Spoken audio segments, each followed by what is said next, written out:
जाए नाकामी के जिम्मेदार तकदीर नसीब मुकद्दर को ठहराना है। रीत उस नगर की और जाने कब से उस तरफ से आकर किस्मत किस्मत और सिर्फ किस्मत के राग लापने वाले आंखों की लकीरों सितारों की चांद तोतों की फट पर सर फेंकने वाले यहाँ दलाल पेश करने के बजाय हमें किस्से और कहानियां सुनाएंगे। हिंदुस्तानी फिल्म मुकद्दर का सिकंदर चलाएंगे। यहाँ बेटे बादशाह और लोगों को मामू बनाएंगे, लेकिन मैं उनकी कोई फिल्म चलने नहीं दूंगी और दलाल से ये साबित करूंगी कि कामयाबी किस्मत से नहीं मैं नहीं समझती। क्योंकि फूल यूं खिला नहीं करते, क्योंकि फूल यूं खिला नहीं करते, बीज को दफन होना पड़ता है।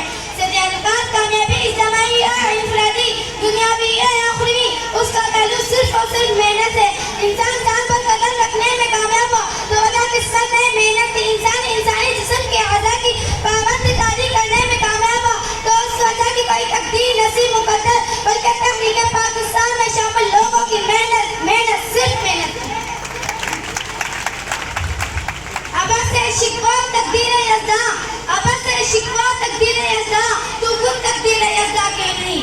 सदियानुकात उस तरफ से आकर एड़ियां उठा